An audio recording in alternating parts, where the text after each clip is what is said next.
Hello friends and good morning. उम्मीद करता हूँ कि आपका ये पेपर मस्त हुआ होगा, बढ़िया हुआ होगा। दोस्तों, हम अभी इस सेशन में डिस्कस कर रहे हैं आरपीएससी असिस्टेंट प्रोफेसर 2024 बॉटनी का पेपर सेकंड और उसके क्या पॉसिबल आंसर है as per my best of knowledge.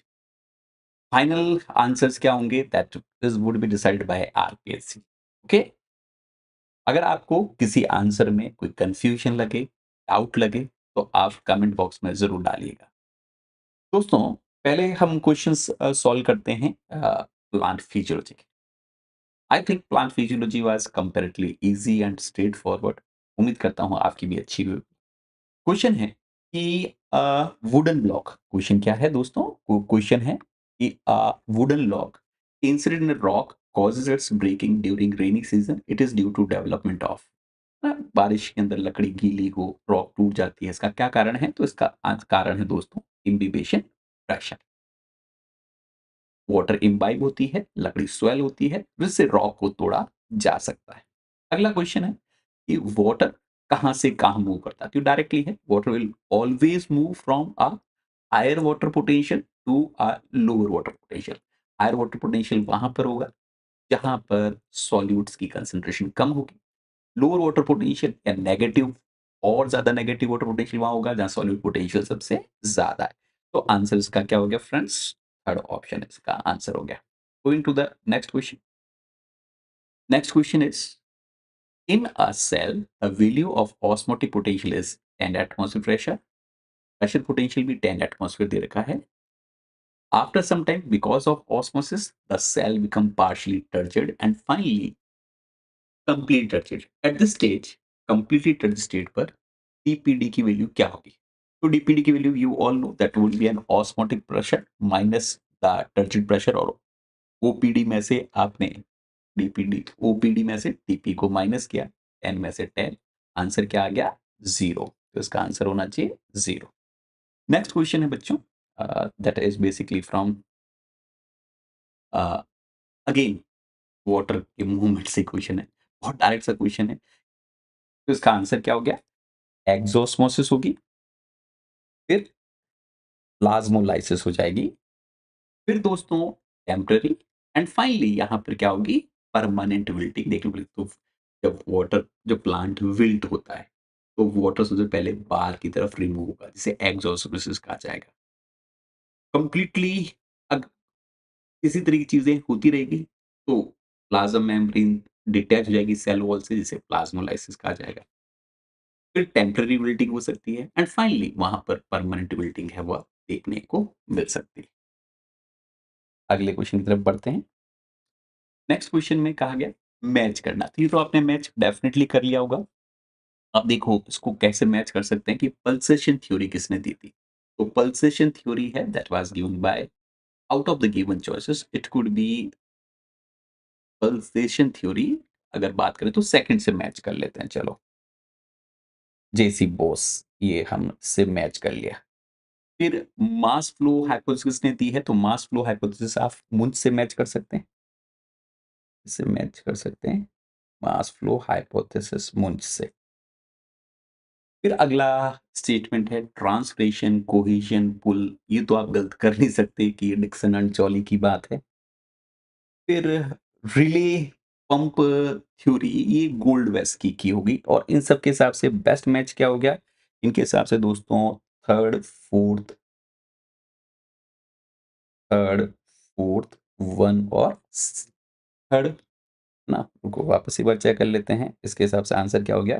पहले का सेकंड, दूसरे का थ्री, तीसरे का फोर, डी का वन, यानी आंसर क्या हो गया? ऑप्शन सेकंड हो गया। चलो अगले क्वेश्चन की बात करते हैं बच्चों। क्वेश्चन है when a cell is fully flaccid, पूरा पिच का हुआ है, तो उस दौरान कौन सी चीज जीरो होगी? तो टर्गर प्रेशर जीरो होगा, क्योंकि टर्गर प्रेशर तब होता है जब सेल टर्जिड हो। जब टर्जिड ही नहीं है तो उस कंडीशन में टर्गर प्रेशर है वह जीरो होगा। टर्गर प्रेशर क्या है? It is a pressure which is applied by the tonoplast on to the cell wall. Then अगला क्वेश्चन देखें आप, डायरेक्ट क्वेश्चन है कि क्या सीक्वेंस सही है असेंडिंग ऑर्डर ऑफ डीपीडी, कम से ज़्यादा डीपीडी की तरह। तो इनमें से ऑब्वियसली रूट है कि डीपीडी सबसे कम होगी, उसके बाद कॉर्टिकल सेल आ जाएगा और सबसे ज़्यादा डीपीडी जिसकी ज़्यादा होगी मेसोफिल सेल की, यानी मेसोफिल सेल का हम ये भी कह सकते हैं वाटर पोटेंशियल सबसे कम होगा। अगला क्वेश्चन है कोएंजाइम क्या है? तो coenzyme is an organic part which associate with an enzyme. इनमें से ऑप्शन क्या हो सकता है? एक vitamin, generally water soluble vitamin होता है, जो एंजाइम का असिस्टेंट का काम करता है। अगला क्वेश्चन देखें, कैपिटल ट्रांसफरेज एक्टिविटी राइबोसोम में पाई जाती है कहाँ पर? अगर प्रोकैरियोटिक सिस्टम में बात करें तो 50s सब यूनिट में, लार्ज सब यूनिट में, और लार्ज सब यूनिट में भी रोल कौन प्ले करता है? गिवन चॉइसेस में से 23s आरआर में, जो कहाँ पाया जाता है? 50s सब यूनिट के अंदर। दोस्तों अगला क्वेश्चन है कि enzymes are biological catalyst that enhance the chemical reaction in a living organisms. Which of the following is true regarding the enzyme activity? ये बात बिल्कुल सही है कि एंजाइम्स स्पेसिफिक होते हैं अपने सबस्ट्रेट के लिए, इसलिए आंसर क्या हो गया? ऑप्शन सेकंड हो गया। ये तो आप डेफिनेटली आपने नहीं किया होगा। अगला क्वेश्चन क्या है देखें एक बार। अगला क्वेश्चन है बच्चों कि an enzyme required for hydrolysing the food reserve in castor seed. Castor seeds में क्या कि लिपिड्स बहुत ज़्यादा होते हैं, और लिपिड्स या फैट्स को अगर आपको डिग्रेड करना है तो एंजाइम क्या चाहिए बच्चों? लाइपेज चाहिए। फिर अगला क्वेश्चन है कि absorption of ions against a concentration gradient, basically इसके लिए एक्टिव ट्रांसपोर्ट करना पड़ता है और उसको समझाया जा सकता है थ्रू अ डोनेट इक्विलिब्रियम। अगले क्वेश्चन की तरफ बात करते हैं। Transfer of sugar from sieve element to receiver cell of sink, है ना? अगर सिर्फ अपलोडिंग की बात की जाती सीव एलिमेंट में तो उसे फ्लोएम लोडिंग कहते हैं। सिंक तक पहुंचाना है तो उसके लिए हम क्या टर्म इस्तेमाल करेंगे? Phloem unloading. Out of the given choices the best option could be phloem unloading, ताकि सिंक तक शुगर को या फोटोसिंथेटिक मटेरियल को पहुंचाया जा सके। Which enzyme was first used to obtain, which was first to be obtained in a crystalline form? तो Jack been आपको पता है ना, यूरिएज। बिल्कुल, ये आप कल डेफिनेटली किया नहीं होगा क्योंकि तो डायरेक्ट क्वेश्चन है। उसके बाद अगला क्वेश्चन है बच्चों। अगला क्वेश्चन है choose the wrong statement from the following for a competitive inhibition. Competitive inhibition में सबस्ट्रेट और इनहिबिटर में सिमिलर मॉलिक्यूलर कॉम्पेटिबिलिटी होती है और हमें गलत स्टेटमेंट ढूंढना है। तो ये स्टेटमेंट गलत है कि ये कंसंट्रेशन एंजाइम की कम करता है। नहीं, एंजाइम की कम नहीं करता है। बेसिकली compete करता है सबस्ट्रेट के साथ ताकि वहां बाइंड हो सके। अगला क्वेश्चन है जो डायरेक्ट है। First artificial enzyme RNase A तो 1971 में सिंथेसाइज किसने किया था? It was Gutte and Merrifield. ये क्वेश्चन डायरेक्ट। अगला क्वेश्चन देखो। An enzyme extract when subjected to electric field separate into two fractions each catalyzing the same reactions. These fractions are, यानी एक ही एंजाइम की अल्टरनेटिव फॉर्म जो different तरीके के रिएक्शंस, जो different molecular weight different charge हो सकता है लेकिन सिमिलर रिएक्शन कैटलाइज करती है, ऐसे एंजाइम को क्या कहता है? Iso enzyme. और आइसो एंजाइम की तो डायरेक्ट डेफिनेशन भी है ना कि electrophoretic variant of same enzyme. इनमें से कौन कोएंजाइम है? तो कोएंजाइम कौन से हैं? तो ऑर्गेनिक वाले पकड़ लो। आयरन हो नहीं सकता पहले ऑप्शन में। दूसरे में सब चीजें हो सकती है, एटीपी भी हो सकता है, एनएडी भी हो सकता है और टीपीपी भी हो सकता है। तीसरे में अमाइलेज, तो प्रोटीन हो गया, वो तो एंजाइम हो गया। चौथे में दो फेरस कॉपर, वापस हो नहीं सकते। अगला स्टेटमेंट देखो। कहा है कि immediate electron donor to photosystem 1। Photosystem 1 को कौन देगा? तो प्लास्टोसाइनिन देगा। इसमें तो कोई डाउट होना नहीं चाहिए, है ना? फोटोसिस्टम सेकंड से लेता कौन? तो क्विनोन, प्लास्टोक्विनोन लेता है। फोटोसिस्टम 1 को देता कौन है? प्लास्टोसाइनिन देता है। अगला क्वेश्चन देखो बच्चों। अगला क्वेश्चन है कि क्लोरोफिल ए का फॉर्मूला क्या है? ये तो डायरेक्ट है। C55 H72, है ना? O4, है ना? O5N4 Mg। तो ऐसा कोई ऑप्शन दे रखा हो आपको? ऑप्शन दे रखा ऑप्शन थर्ड। अगर यही क्लोरोफिल बी होता तो फिर आंसर में थोड़ा-सा 72 की जगह हाइड्रोजन 70 लिखते और NO5 की जगह O6 लिखते। ठीक है? चलो। उसके बाद अगला क्वेश्चन देखो। कुछ स्टेटमेंट दे रखे हैं कि सबमर्ज्ड प्लांट, पानी में जो मर्ज्ड प्लांट है उनको कार्बन डाइऑक्साइड कार्बोनेट और बाइकार्बोनेट से मिलती है। बिल्कुल सही बात है। स्टोमेटा प्रेज़ेंट नहीं होते सबमर्ज्ड प्लांट में, बिल्कुल ये बात भी सही है। दोनों ही सही है, पर क्योंकि स्टोमेटा नहीं होते इसलिए कार्बोनेट और बाइकार्बोनेट के फॉर्म में प्लांट कार्बन डाइऑक्साइड ऑब्टेन करते हैं, ये बात गलत है क्योंकि वहाँ कार्बन डाइऑक्साइड होती ही कम है। तो आंसर इसका हो गया कि भई both S A and R true, but इसका ये करेक्ट एक्सप्लेनेशन बच्चों नहीं है। अगला क्वेश्चन देखो, अगले क्वेश्चन में कहा गया check checking of an enzyme action by blocking its active site. तो एक्टिव साइट पर बाइंड हो रहा है तो फिर तो कॉम्पिटिटिव इनहिबिशन हो गया ना। किसी और जगह पर बाइंड होता है फिर उसे नॉन कॉम्पिटिटिव एलोस्टेट की बात करते हैं। अगला question, plant mainly utilize red and blue light region of a visible light during photosynthesis. ये सबसे पहले किसने कंक्लूड किया था? तो this was basically concluded by, आपको पता ना एक्सपेरिमेंट टी डब्ल्यू एंगलमैन का, जिसमें प्रिज्म है और एक तरफ रेड लाइट एक ब्लू लाइट, और ये तो डायरेक्ट आंसर हो गया टी डब्ल्यू एंगलमैन। अगला क्वेश्चन है कि carbon dioxide compensation point, carbon dioxide compensation point obviously सी3 प्लांट्स के लिए ज्यादा होगा, सी4 प्लांट के लिए कम होगा क्योंकि सी3 प्लांट में फोटो रेस्पिरेशन होता है। ठीक है, तो इट इज हाई इन सी3 प्लांट एंड लोअर इन सी4 प्लांट। अगला क्वेश्चन भी देखो डायरेक्ट सा लग रहा है मुझे, the number of oxygen molecule released per photon of light in photosynthesis called as quantum yield. तो डायरेक्ट क्वांटम यील्ड की डेफिनेशन हो गई। अगला क्वेश्चन देखें, ये इक्वेशन दे रखी है और कहा इसमें H2A क्या रिप्रेजेंट करता है। H2A इलेक्ट्रॉन डोनर है, और जो इलेक्ट्रॉन डोनर की तरह काम करता है, हम कहते हैं कि उसका ऑक्सीडेशन हो रहा है, तो हम कह सकते हैं it is suitable oxidisable compound. ठीक है, H2A का काम क्या है। अगला क्वेश्चन थोड़ा सा याद रखने वाला था कि प्रोटोकॉर क्लोरोफिल क्लोरोफिल से कैसे वेरी करता है, उसमें क्या चीज मिसिंग है। तो दो hydrogen atom one of the pyrrole ring के अंदर कम होते हैं, तो ऐसा आंसर कौन सा है? Option second. अगला क्वेश्चन देखें बच्चों, विच of the following is show facultative, यानी जो सी3 और कैम दोनों मैकेनिज्म दिखा सकते हैं, तो डायरेक्ट याद है, कई जनों ने याद भी रखा, मीजम ब्राइगम क्राइस्टलम, है ना। तो ये तो काफी कॉमन है, मीजन ब्राइथमम क्राइस्टलम का, कई बार पहले भी कॉम्पिटिटिव एग्जाम में पूछा गया है। अगला क्वेश्चन देखो, इनमें से कौन सा एंजाइम है जो एटमॉस्फेरिक नाइट्रोजन को अमोनिया में कन्वर्ट करता है? ये तो पता ही है, नाइट्रोजन फिक्सेशन में इंपॉर्टेंट है, एंजाइम का नाम है नाइट्रोजीनेज। अगला क्वेश्चन देखो, अगला क्वेश्चन भी, the first eukaryotic example of two component signal translation, है ना। तो first eukaryotic example of two component signal translation system की बात कर रहे हैं, तो दैट वाज इथाइलिन ना, रिसेप्ट इथाइलिन के अंदर ही हम देख सकते हैं कि it was first time identified कि बैक्टीरिया में नहीं, इवन प्लांट सिस्टम में भी टू कंपोनेंट सिस्टम है वो देखने को मिलता है। देन अगला क्वेश्चन है कि conversion of fat into carbohydrate, है ना। तो ये बेसिकली ग्लूकोनियोजेनेसिस है from fat to carbohydrate which occurs in a plant by a cycle referred to as glyoxylate cycle. For this there are special organelles जिन्हें glyoxysomes भी कहा जाता है।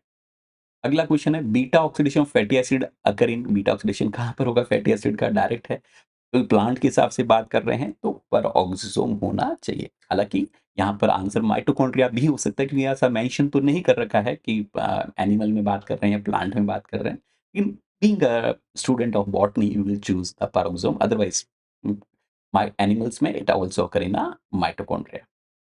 अगले क्वेश्चन की बात करते हैं बच्चों।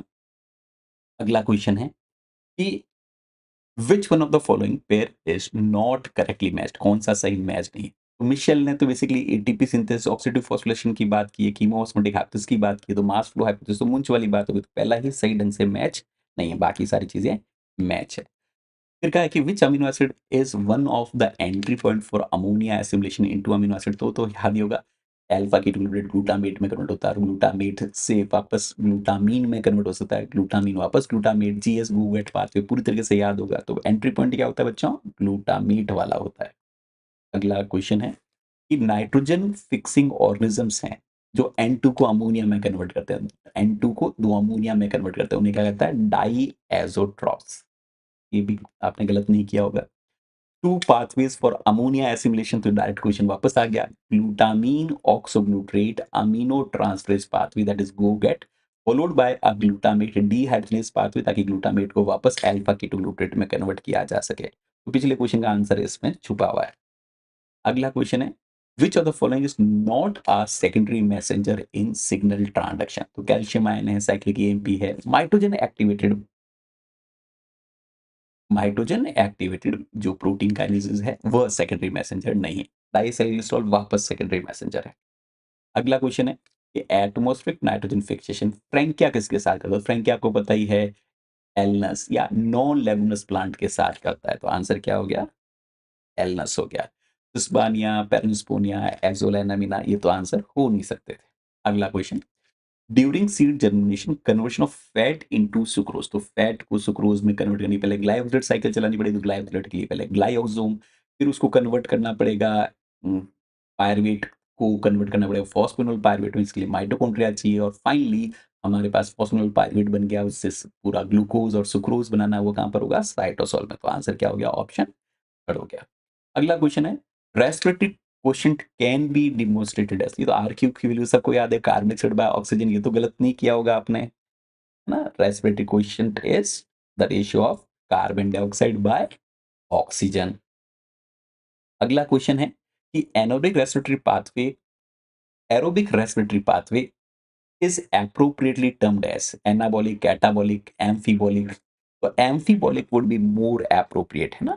amphibolic would be more appropriate क्योंकि अगर एनर्जी एटीपी वगैरह ज़्यादा है तो ये एनाबॉलिक पाथवे से काम करता है। एटीपी, एनएडीएच की कमी है तो उस कंडीशन में same would operate as a catabolic pathway. Best example TC cycle पढ़ते ही हम। अगला क्वेश्चन है कि लाइट कंपनसेशन पॉइंट क्या किसे कहा जाता है? तो लाइट की वह इंटेंसिटी जहाँ पर कार्बन डाइऑक्साइड जितना फिक्स होता है उतना वापस रेस्पिरेशन से कार्बन डाइऑक्साइड रिलीज होता है, that would be referred to as compensation point. तो इसके हिसाब से हमारा rate of photosynthesis is equal to rate of respiration. फिर अगला, last electron receptor in respiration, तो इलेक्ट्रॉन ट्रांसपोर्ट चेन पता है तो आप आराम से पता कर सकते हो कि last finally terminal electron receptor कौन है? That is basically N oxygen. तो इस ये गलती आपने की नहीं होगी। अगला, which one is a inhibitor of oxidative phosphorylation? तो ऑक्सीडेटिव फॉस्फोरिलेशन को इनहिबिट आप चाहे इलेक्ट्रॉन ट्रांसपोर्ट चेन को इनहिबिट करो तो कर सकते हो, अनकपलर ऑक्सीडेटिव फॉस्फोरिलेशन को रोक सकते हैं। अब इसमें क्या है कि दोस्तों साइनाइड कॉम्प्लेक्स 4 को इनहिबिट करता है, 2,4 डाइनाइट्रोफिनॉल अनकपलर है, अमीनो एसिड नहीं करते, एजाइड वापस करता है, तो ये आंसर में 1, 2 या 4 में से कुछ भी दिया तो सही होना चाहिए। हालाँकि मोर एक्यूरेटली तो 2 लॉजिकली ज़्यादा सही है क्योंकि ये इलेक्ट्रॉन ट्रांसपोर्ट चेन को नहीं कर रोकता है बल्कि अनकपलिंग को रोकता है, और अनकपलिंग को रोकते ही ऑक्सीडेटिव फॉस्फोरिलेशन रुक जाता है। लेकिन लॉजिकली आंसर 1, 2, 4 सभी होने चाहिए। फिर अगला क्वेश्चन है, which type of bond is responsible for secondary structure of protein? तो ये तो आपको पता ही सेकेंडरी स्ट्रक्चर प्रोटीन का कैसे बनेगा। तो वहां पर हाइड्रोजन बॉन्डिंग होगी, और हाइड्रोजन बॉन्डिंग मेन चेन का एनएच और C double bond O involve होते हैं। फिर अगला क्वेश्चन की बात करो आप, what is required for both photosynthesis and respiration? तो दोनों में आप देखेंगे साइटोक्रोम्स होते ही हैं, उधर साइटोक्रोम ए3, साइटोक्रोम सी, इधर तरफ साइटोक्रोम बी6एफ, तो cytochrome are common in both the cases.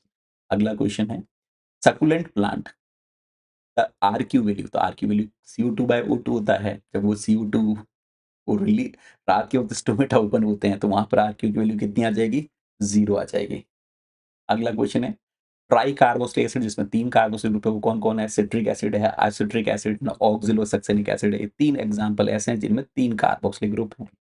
अगला क्वेश्चन है, कॉमनली यूज्ड रिएजेंट जो सीड वायबिलिटी के लिए इस्तेमाल करते हैं, तो आपको वैसे पता है जिसे हम, इनमें से ऑप्शन क्या है? 2,3,5 triphenyl tetrazolium chloride, TDZ answer हो गया हमारा ऑप्शन सेकंड। अगला क्वेश्चन है, in the production of ethanol pyruvic acid is first convert to acetaldehyde by which enzyme? Obviously pyruvate decarboxylase, है ना? और फिर अगली स्टेप में अल्कोहल डीहाइड्रोजनेज काम करता है। अगला स्टेप है, सेलुलर रेस्पिरेशन में इलेक्ट्रॉन ट्रांसपोर्ट चेन में टर्मिनल ऑक्सीडेशन के लिए कौन सा साइटोक्रोम ऑक्सीजन को इलेक्ट्रॉन देता है? तो साइटोक्रोम ए, फिर साइटोक्रोम ए3, फिर ऑक्सीजन आता है, तो आंसर क्या हो जाएगा इसका? Cytochrome A3. अगला स्टेटमेंट देखो, conversion of fat into sugar in plants occur through, तो एक वापस रिपीट क्वेश्चन एक तरीके से, ग्लाइऑक्सिसोम, क्योंकि वहीं पर साइकिल चलती है, ग्लाइऑक्सिलेट साइकिल चलती है।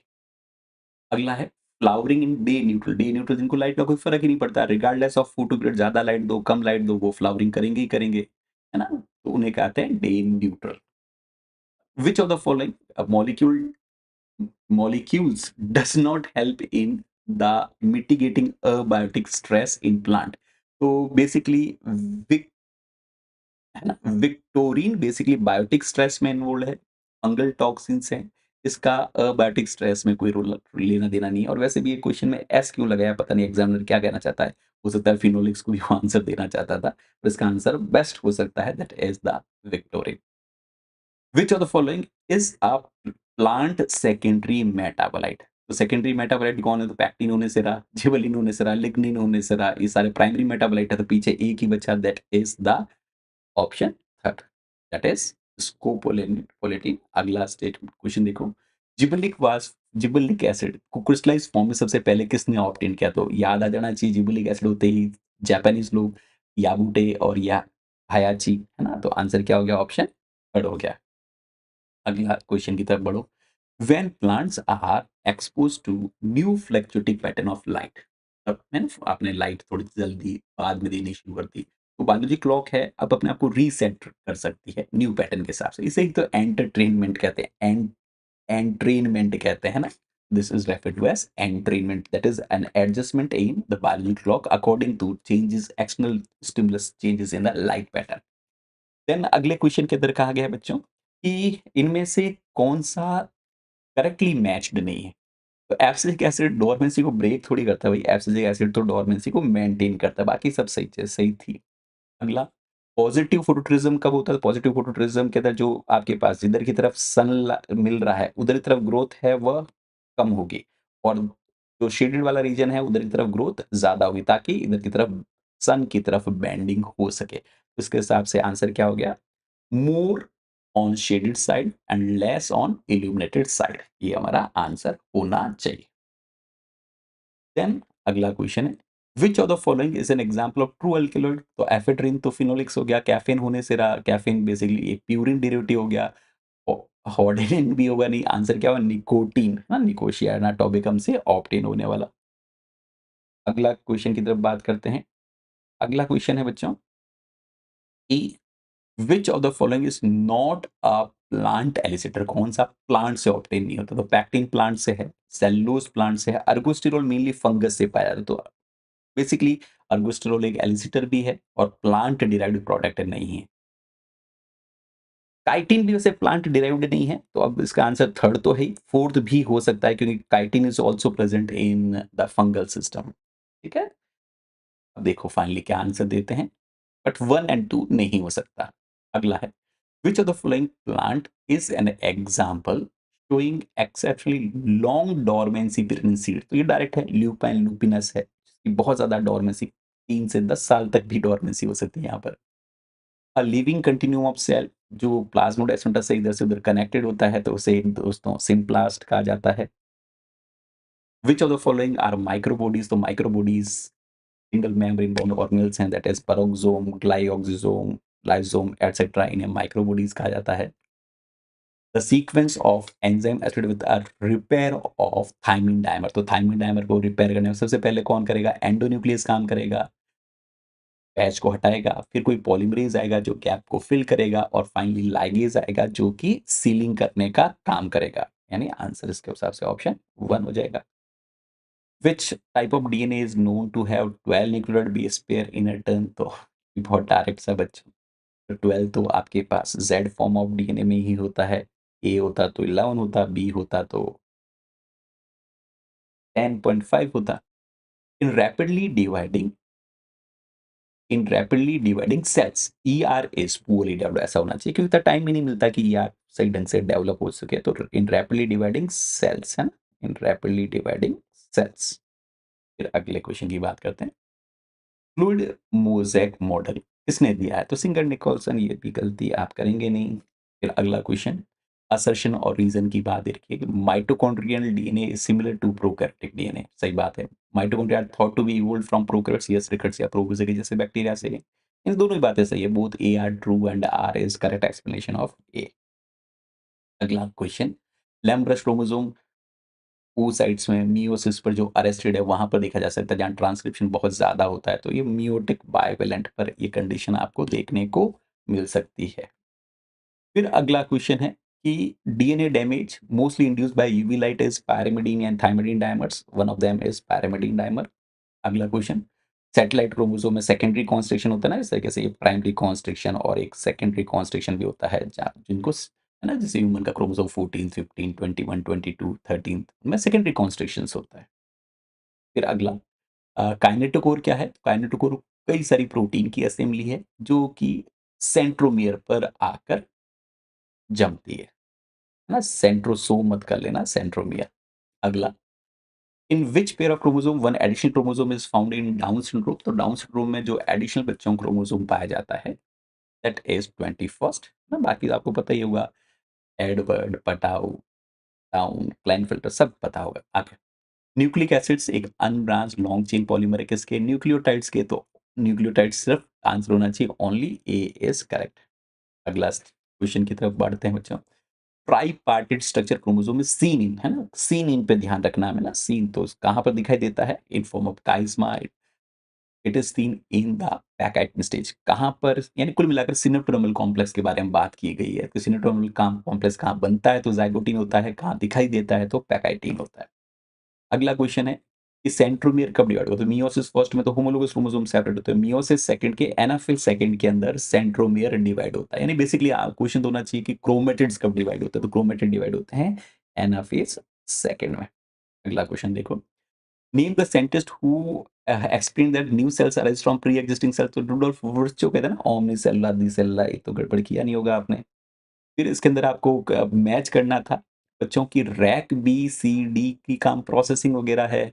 रैक ए है वो ब्रांच स्ट्रैंड इन्वेजन भी कराता है। R u v A B C holiday junction bind होकर ब्रांच माइग्रेशन कराता है। और एस एस बी है वो एंड पर जाकर बाइंड हो जाता है। इसके हिसाब से आंसर क्या हो गया? ऑप्शन थर्ड सटीक इनमें से हो गया। अगला क्वेश्चन देखो, in genetic transformation bacteria transfer element was first identified as DNA है ना। तो किसने ट्रांसफॉर्मेशन की खोज की? तो ग्रिफिथ ने थी। किसने कहा कि डीएनए है? तो आपको याद होगा ना, एवेरी, मैक्लियोड और मैकार्थी और एक्समंड, जिन्होंने प्रूव किया कि basically transferring factor is the DNA. अगला क्वेश्चन है कि a phenomenon when genetic material is released from one strand and it may be acquired by another strand without any kind of mediator, the process referred to as transformation. Virus होता तो transduction कहते हैं। Which who discovered the gene interaction between the है ना। अच्छा, com वाला example तो कोलोबरेटर gene वाला है। कोलोबरेटर आपको बताइए, बैटसन और पुनीत का ये famous example. The contrasting pair of factors in Mendelian crosses are called as allelomorphs. क्या कहता है? एलिलोमॉर्फ या एलील्स शॉर्ट में। अगला क्वेश्चन है, consider the following assertion and reason and select the correct answer. Cytoplasmic elasticity is governed through Mendelian inheritance. नहीं, गलत बात है। तो साइटोप्लाज्मिक इनहेरिटेंस है। The gene responsible for cytoplasmic elasticity are located mitochondrial DNA. बिल्कुल सही बात है। तो हम क्या कहेंगे? ए तो रॉन्ग है, आर है वह करेक्ट है। देन अगला क्वेश्चन वापस जेनेटिक्स से देखो, मैच करो। इनहिबिटरी जीन 13 3 हो जाएगा, डुप्लीकेट जीन 15 1 हो जाएगा, पॉलीमरिक जीन इंटरेक्शन 9 6 1 हो जाएगा, रिसेसिव एपिस्टेसिस 9 3 4 हो जाएगा। इसके हिसाब से आप इसको बिल्कुल चेक कर लीजिएगा। फिर अगला question, when the phenotype and genotype ratio resembles in F2 generation, यानी कुल मिलाकर फिनोटाइपिक रेशियो भी 1:1, जीनोटाइपिक रेशियो भी 1:1, कहाँ पर आता है? इनकम्प्लीट डोमिनेंस या को डोमिनेंस के अंदर।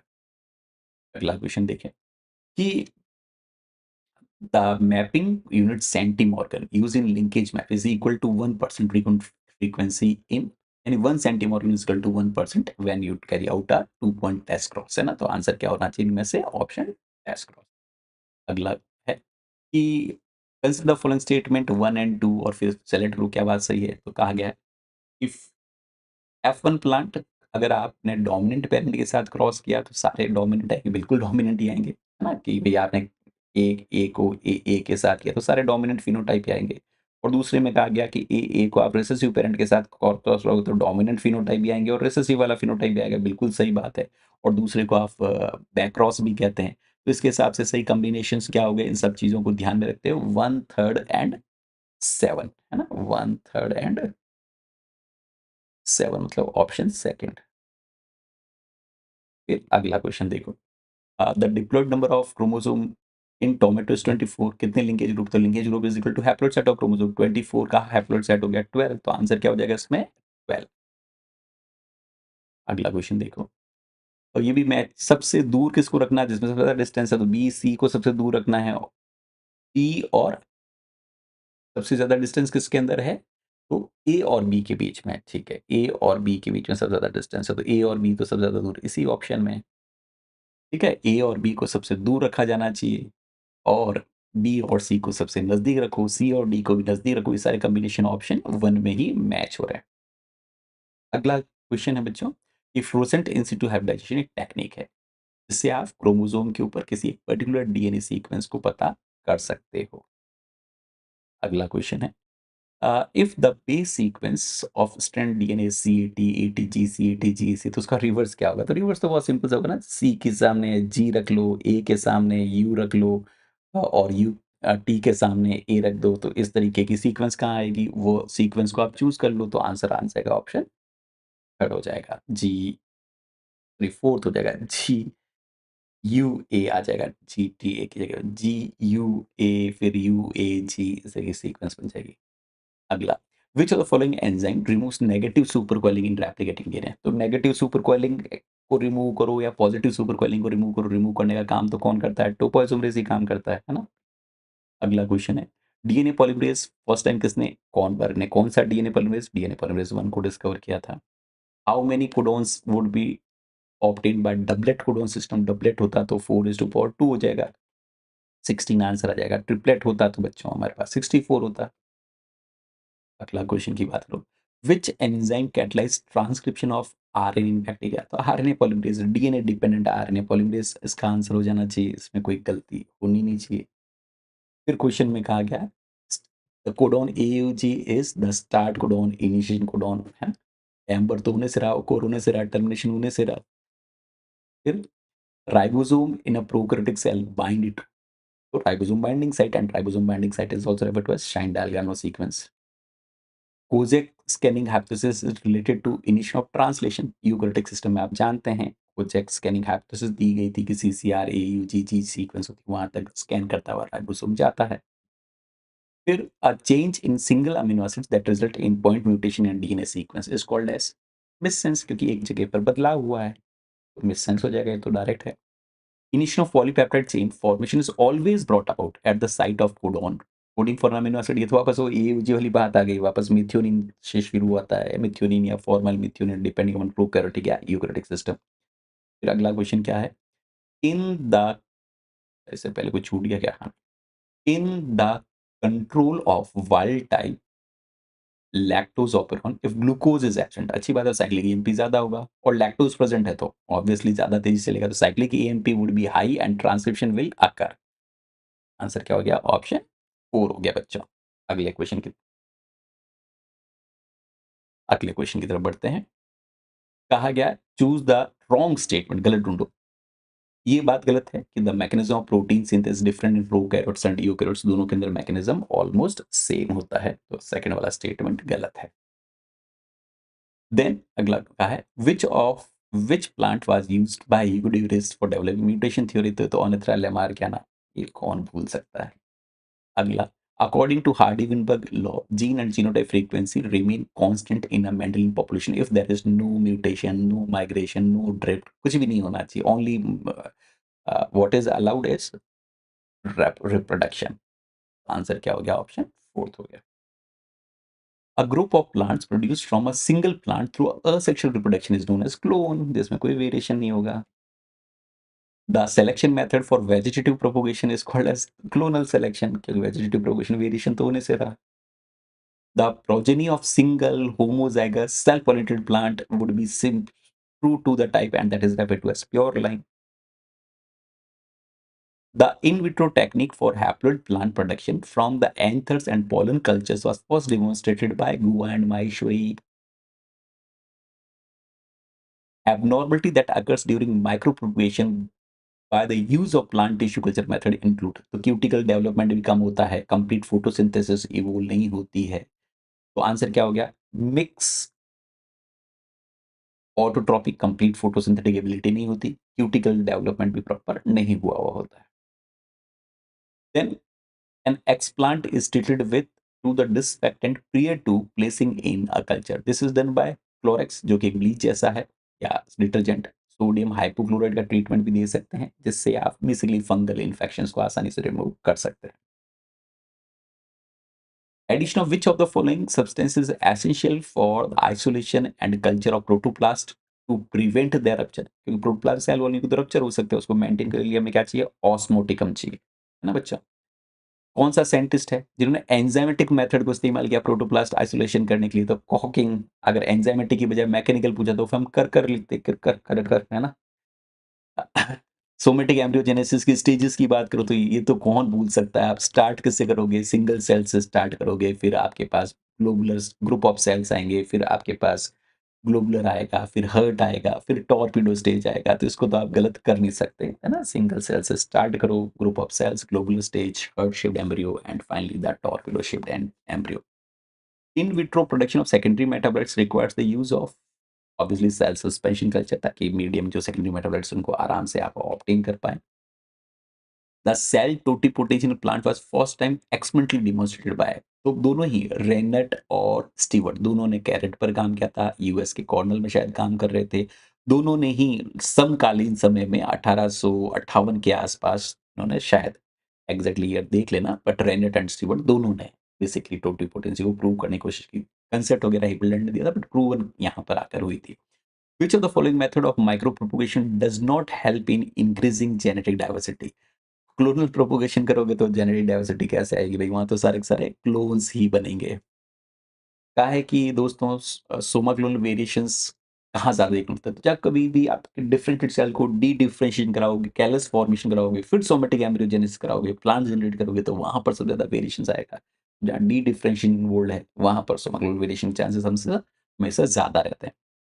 कौन सा कंपाउंड है जो रिलीज़ कराता है आयरन मीडियम के अंदर? तो सबको पता है ना? तो ईडीटी के साथ आयरन बाइंड रहता है, चिलेट करके रखता है। तो डाइसोडियम वाली फॉर्म है जो इसके लिए यूज़ होती है। नॉकआउट जीन का मतलब होता है किसी जीन काम करने वाले जीन को हटा दो, उसके फंक्शन को इनएक्टिवेट कर दो, तो उसे हम जीन नॉकआउट कहते हैं। फिर कहा गया है committee formed government of India जो अप्रूवल करती है जेनेटिक इंजीनियरिंग, तो नाम से ही पता चला genetic engineering appraisal community GEAC, जो कि अप्रूव करती है। डायरेक्ट क्वेश्चन था। बैचलर्स थ्रू इंजीनियरिंग से कौन-सा जीन इस्तेमाल किया गया था? ये भी बहुत डायरेक्ट सा है ना, कि क्राई 1 सी, 2 सी आपको तो पता नहीं कितना डिटेल में याद होगा। सिर्फ़ क्रिस्टल प्रोटीन बनाता है इसलिए CRY का। विटामिन ए की कमी को पूरा करने के लिए किसे इस्तेमाल किया गया है? तो गोल्डन राइस को पीले चावल बनाए इसलिए गए हैं ताकि प्रो विटामिन ए मिल सके आपको। छोटी से बड़ी साइज़ में सबसे कम आपकी कैरिंग कैपेसिटी होती है बच्चा प्लाज़मिड में। उससे थोड़ा और जाएँ तो पेस के अंदर लगभग 15 केबी, कॉस्मिड 40-45 केबी, बैक के अंदर चले जाओ तो 300, फिर यैक के अंदर एमबीज़ में आ गया। तो इसके हिसाब से ऑप्शन क्या हो गया बच्चों? इसके हिसाब से आंसर हो गया ऑप्शन अगला क्वेश्चन, मैच करो पीसीआर टेक्नोलॉजी कुरी इंग्लिश ने दी है, जंपिंग जीन आपके भैया बारबरा मैकलिंटॉक ने दिया, डीएनए फिंगरप्रिंटिंग एलेक्स जेफरी ने दिया है, डीएनए पॉलीमरेज़ की खोन कौन बंद की? अभी पहले भी क्वेश्चन आया था, यहाँ पर वापस एक बार सेम क्वेश्चन रिपीट हो गया है। P1 देख लेना आप इसको मैच कर लेना, ठीक है? ये तो गड़बड़ होगा नहीं आपसे? ये तो गड़बड़ कर लिया? नहीं, ये गलत नहीं कर सकते आप। Which of the following is a correct sequence of steps in a gene cloning experiment involving v vectors? तो सबसे पहले तो बच्चों क्या करोगे? डीएनए को कट करने का काम करोगे, है ना? Restriction digestion of donor and recipient DNA एक बार कट कर दिया, कट करने के बाद अगला करोगे डोनर और रेसिपिएंट को आपस में मिक्स करो, मिक्स करने के बाद लाइगेट करो, लाइगेट करने के बाद आप फिर इंट्रोड्यूस करो इन होस्ट सेल जहाँ पर आप उसको मल्टीप्लाई करने वाले हो। तो आंसर क्या हो गया? 2, 4 ये वाला ऑप्शन आंसर हो गया।